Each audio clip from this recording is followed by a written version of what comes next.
Yeah, so many of you may know the story of the Book of Esther, which Jews read on the holiday of Purim, which is... Probably not, maybe. Oh, okay, So. On the holiday of Purim, Jews read the Book of Esther.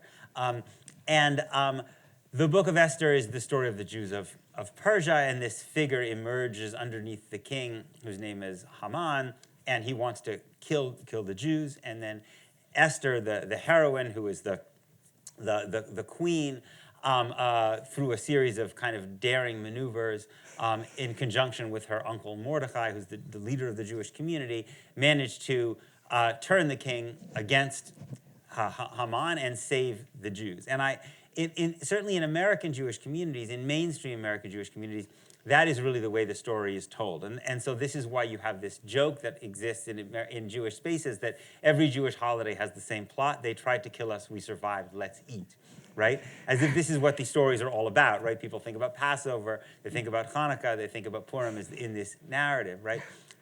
But the story of Purim is, the Book of Esther is much more complicated than that, right? Because actually, the king actually, what the king does is he turns his signet ring. He basically hands power over to Mordecai, the leader of the Jewish community. And then the Book of Esther ends with a massacre by Mordecai and his Jewish kinsmen of Haman's people. A massacre of 75,000 people, we're told, right?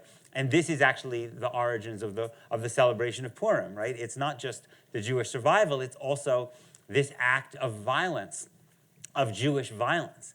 And the point that now there are Jewish communities on the right, I think particularly in Israel, but also in the United States, that actually glory in this, right? But I think the more typical American Jewish story is just to ignore it altogether, right? To not reckon with this and to place it within this mevtif of the kind of virtuous victim story, right?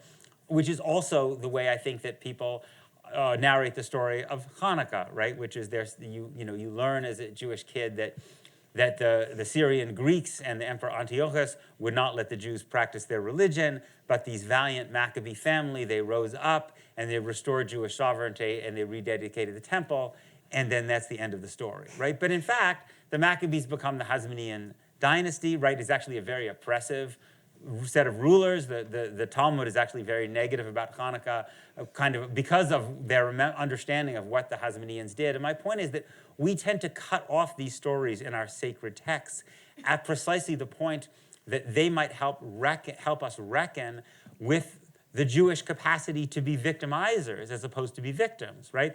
In a way, we shut them. They depict us in our full humanity. Doesn't mean that the Jewish texts are always condemning these acts of violence, right? But they are acknowledging their capacity, right? And then the Jewish tradition of commentary allows us to have a whole range of commentary on Midrash on these stories. And that's what I think we should be doing today, which might allow us to think about the way in which Jews can be in many different roles, right? Not only the role of the oppressed, not only the role of the victim. And so I think there is a connection between what we don't see and don't reckon with at the end of the Book of Esther with what we refuse to see and reckon with so often in our organized communal space vis-a-vis Palestinians and vis-a-vis Gaza, right? And essentially, that is essentially blocked out of the story, right? Because it doesn't fit the template that we're imposing on it.